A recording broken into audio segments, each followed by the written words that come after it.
గుండెపోటు ఇవాళ యువగుండెకు శాపంగా పరిణమిస్తోంది.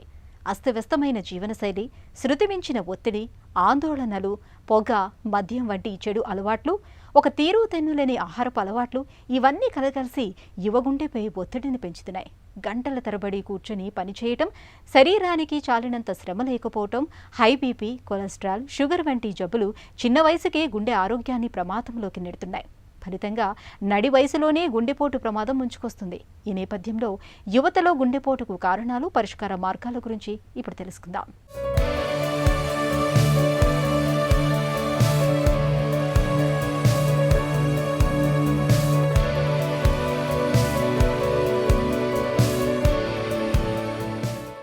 గుండె జబ్బులనేవి ఏ 50లు 60లు దాటిన తర్వాత వచ్చే జబ్బులని అనుకోవడానికి ఇక ఎంతమాత్రం వీల్లేదేమో. ఎందుకంటే ఇటీవలి కాలంలో యుక్త వయసులో వచ్చి పడుతున్న గుండె జబ్బులను చూస్తే ఈ విషయం అర్థమవుతుంది. మన దగ్గర 20 నుండి 30 ఏళ్ల వయస్కులకు దాదాపు 20% దాకా గుండె జబ్బులు వస్తున్నాయని అధ్యయనాలు చెబుతున్నాయి. యుక్త వయసులో గుండె జబ్బులు, ముఖ్యంగా గుండె నొప్పికి దారితీసే యాంజైనా, అలాగే గుండెపోటు లాంటి సమస్యలు ప్రధానంగా వస్తున్నట్లు డాక్టర్లు చెబుతున్నారు. ఈ గుండె జబ్బులకు కారణం ప్రధానంగా కరోనరీ ఆర్టరీ డిసీజ్, అంటే గుండెకు రక్తాన్ని తీసుకెళ్లే ధమనుల్లో పూడికలు ఏర్పడటం. దీంతో క్రమంగా ఛాతీ నొప్పితో మొదలయ్యే యాంజైనా, నిశ్శబ్దంగా విరుచుకుపడే గుండెపోటు లాంటి సమస్యలు యుక్త వయసులో ఎక్కువగా కనిపిస్తున్నాయి. ఇప్పుడు బర్నింగ్ టాపిక్ ఏంటంటే యంగ్ పీపుల్ అకస్మాత్తుగా ఎందుకు చనిపోతున్నారు. సో అసలు అకస్మాత్తుగా చనిపోవటాన్ని ఏమంటారు? దీన్ని సడన్ డెత్ అంటారు. అంటే బాగున్నాడు, ఒక గంట క్రితం లేకపోతే ఒక 24 గంటల క్రితం చూశారు. దీనికి డెఫినేషన్స్ కూడా ఉన్నాయి.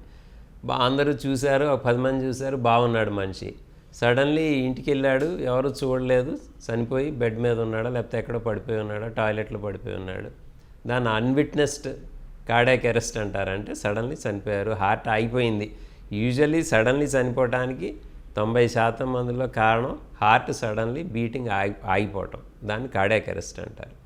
ఇది ఎవరు చూడలేదు అనుకోండి, అన్విట్నెస్డ్ అంటారు. విట్నెస్డ్ అంటే మన ఎదురుగుండానే ఎవరో స్పృహ పడిపోయారు, చనిపోయారు అన్నమాట. ఈ విట్నెస్డ్ ఉన్న వాళ్ళకి మనం ఇమీడియట్లీ వాళ్ళు పడిపోయినప్పుడు, స్పెషల్లీ వాళ్ళు గాలి పీల్చడం ఆపేసినప్పుడు మనం మసాజ్ చేయటం, సిపిఆర్ చేయటం, ఈ ఏఈడి అనేది ఆ చిన్న బాక్స్ లాంటిది ఏదైనా ఉంటే అది అటాచ్ చేస్తే అదే రిథమ్ అనలైజ్ చేసి షాక్ చేయటం, త్వరగా హాస్పిటల్కి తీసుకెళ్ళి ఏదైనా హార్ట్ అటాక్ లాంటిది ఉంటే ట్రీట్మెంట్ చేయటం ద్వారా మనం చాలామందిని సేవ్ చేయగలుగుతాం. కానీ మెయిన్గా అక్కడ అయ్యేది ఏంటంటే గుండె రక్తనాళాల లోపల సడన్లీ బ్లాకులు తయారవటం. సో దాని మూలాన ఈ సడన్గా హార్ట్ అటాక్ రావటం. హార్ట్ అటాక్ వచ్చినప్పుడు కొంతమందికి చెస్ట్ పెయిన్ వస్తుంది, కొంతమందికి చెస్ట్ పెయిన్ రాకముందే ఈ ఎలక్ట్రిక్ షార్ట్ సర్క్యూట్స్ తయారవుతాయి. ఈ హార్ట్ అటాక్ వచ్చిన ఇనీషియల్ ఫేజెస్లో, అంటే within minutes or within a few hours అనుకోండి, ఇలా ఈ short circuit, electric short circuit అయ్యి హార్ట్ని ఫిబ్రిలేషన్ అంటారు. అంటే నిమిషానికి ఒక 500 సార్లు అలా కొట్టుకుని గుండె ఆగిపోతుంది. ఆగిపోయినప్పుడు దాన్ని కార్డియాక్ అరెస్ట్ అంటారు. దానివల్ల సడన్ కార్డియాక్ డెత్ కానీ సడన్ డెత్ అవుతుంది. గుండె జబ్బులకు ప్రధాన కారణాలు అందరికీ తెలిసినవే. అవి పెద్దవారిలోనైనా యుక్త వయసులోనైనా ఒకేలా ఉంటాయి. తినే ఆహారంపై సరైన నియంత్రణ లేకపోవడం, శారీరక వ్యాయామం అస్సలు లేకపోవడం, ఇంకా నిత్య జీవితంలో ఎదురయ్యే ఒత్తిళ్లు, ఆందోళనలు, అలాగే ధూమపానం, మద్యపానం లాంటి దురలవాట్లు. ఇవన్నీ కలిసి మొదట్లో అధిక బరువును, ఆపై మధుమేహాన్ని, హై బీపీని, అలాగే కొలెస్ట్రాల్ సమస్యలను తెచ్చిపెట్టి చివరకది గుండె రక్తనాళాల్లో బ్లాకుల్ని తెచ్చిపెట్టే కరోనరీ ఆర్టరీ డిసీజ్కు దారితీస్తుంది. యుక్త వయసులో వచ్చే గుండెపోటుతో వచ్చే చిక్కేమిటంటే దానికి సంబంధించిన లక్షణాలు పెద్దగా కనిపించకపోవటం. చాలాసార్లు నిశ్శబ్దంగా విరుచుకుపడి అది ప్రాణాల మీదకు తెస్తుంది. అందుకే యుక్త వయస్కులందరూ కూడా 25 ఏళ్లు దాటాక గుండె ఆరోగ్యాన్ని తెలిపే కొన్ని పరీక్షలు చేయించుకోవటం చాలా అవసరమని సలహా ఇస్తున్నారు డాక్టర్లు. సో యంగ్ పీపుల్లో ఎందుకు వస్తుంది? సగానికి సగం heart attacks less than 50 years, అంటే 40 ఏళ్లలో ఉన్న వాళ్ళలోనే వస్తుంది. ఇంకొక 1/4 of heart attacks less than 40, అంటే 30s లోపలే వస్తుంది అన్నమాట. ఇది నోన్ స్టాటిస్టిక్స్, ముందు నుంచి ఉన్న స్టాటిస్టిక్సే. ఇప్పుడు ఇంకా కూడా ఎపిడమిక్ లాగా పెరుగుతుంది. కాబట్టి హార్ట్ ప్రాబ్లమ్స్, ఈ sudden cardiac death, heart attack young ఏజ్లో రావటం వలన ఆ యంగ్ ఏజ్ లోపల స్పెషల్లీ ఏమవుతుందంటే ఈ రక్తనాళాలకి కొలాటరల్స్, అంటే పక్క నుంచి బ్లడ్ సప్లైలు అవి ఉండవు. సో సడన్లీ బ్లడ్ క్లాట్ అవటం వలన ఈ వెంట్రుకులర్ ఫిబ్రిలేషన్ రావడం, అకస్మాత్తుగా చనిపోవడం జరుగుతుంది. వయసు పైబడిన వాళ్లతో పోలిస్తే చిన్న వయసులో వచ్చే గుండెపోటు ప్రమాదకరమైందే కాదు, ప్రాణాంతకమైంది కూడా. ఇందుకు కారణమూ ఉంది. పెద్ద వయసులో గుండెపోటు ఒక్కసారిగా రాదు. రక్తనాళాల్లో అడ్డంకులనేవి క్రమంగా పెరుగుతూ వస్తాయి. ఇలాంటప్పుడు బ్లాక్ అవుతున్న రక్తనాళాలకు పక్కనే కొలేటరల్స్ అనే చిన్న చిన్న రక్తనాళాలు పుట్టుకొస్తాయి. దీంతో ప్రధాన రక్తనాళంలో అడ్డంకి మూలంగా రక్త ప్రసారం ఆగిపోయినా పక్కనే ఉండే కొలేటరల్స్ రక్తనాళాల సాయంతో గుండెకు కొద్దిగానైనా రక్తం అందుతుంది. యువతలో ఇలాంటి పరిస్థితి కనిపించదు. కొలేటరల్ రక్తనాళాలు ఏర్పడకపోవడంతో గుండెపోటు వచ్చినప్పుడు పరిస్థితి ప్రమాదకరంగా పరిణమిస్తుంది. మెడిటేషన్ అనేది వెల్ నోన్ టెక్నిక్, బాగా research technique to reduce your mental stress and that will prevent heart attacks. కాబట్టి ప్రతి ఒక్కళ్ళు కూడా మనకి ఇంకోటి తెలిసింది ఏంటంటే ఏదైనా సరే లైఫ్ స్టైల్ చాలా ఎర్లీగా స్టార్ట్ చేయాలి. వ్యాధులు ఎర్లీగా స్టార్ట్ అయిపోతాయి, లైఫ్ స్టైల్ కూడా ఎర్లీగానే స్టార్ట్ చేయాలి. 20 years ఆన్వర్డ్స్.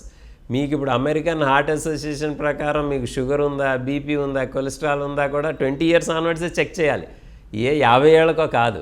అలాగే మీరు లైఫ్ స్టైల్ చేంజెస్ కూడా బాగా తక్కువ వయసు నుంచి స్టార్ట్ చేసి దాన్ని as a force of habit continue చేయాలి. మనం డైలీ బ్రష్ ఎలా చేసుకుంటాం అలాగే హ్యాబిట్గా వెళ్ళిపోవాలి. అలాగే ఇంట్లో అందరూ చేయాలి. It should be A collective behaviour. మీరు ఒక్కళ్ళే చేసి మిగతా వాళ్ళు చేయలేదనుకోండి, ఆ కంబైన్డ్ బెనిఫిట్ ఉండదు. సో అందరూ చేస్తే చాలా వరకు హార్ట్ అటాక్స్ తగ్గించవచ్చు. WHO వరల్డ్ హెల్త్ ఆర్గనైజేషన్ ఒక స్లైడ్ పెట్టింది ఏంటంటే సింపుల్ బ్రీదింగ్ టెక్నిక్స్ మూలాన బ్లడ్ ప్రెషర్ ఒక 5 millimeters తగ్గించుకోవచ్చు అంత వరల్డ్ ఓవర్. ఆ బ్లడ్ ప్రెషర్ తగ్గించుకోవటం మూలాన మనకు టోటల్ మార్టాలిటీ చనిపోయే ఇది ఒక 5 to 10% తగ్గించుకోవచ్చు. అలాంటి లైఫ్ స్టైల్ మెజర్ లార్జ్ స్కేల్లో ఇంప్లిమెంట్ చేసేది ఏమీ లేదు. సో యోగాకి మనకు ఖర్చు అయ్యేది ఏమీ లేదు. ఒక మ్యాటో లేకపోతే అది కూడా అవసరంలా, మీరు ఇంట్లో హాయిగా కూర్చొని మీరే చేసుకోవచ్చు. కాబట్టి మానసిక ఒత్తిడిని మీరు లేకుండా చేసుకోవటం కనుక ఈ సింపుల్ టెక్నిక్స్ వాడి చేయగలిగితే హార్ట్ అటాక్స్ చాలా వరకు తగ్గించవచ్చు. మనకి heart attack is a man made disease, it's a life style disease. 90% మనం ప్రిడిక్ట్ చేయవచ్చు, 90% ప్రివెంట్ చేయవచ్చు. ఈ సింపుల్గా ఈ 3 లైఫ్ స్టైల్, మీ మానసిక ఒత్తిడి, మీరు తినే ఆహారం, మీ ఎక్సర్సైజ్, ఈ 3 కనుక సరిగ్గా చూసుకుంటే from a very early age 90% of heart attacks can be prevented.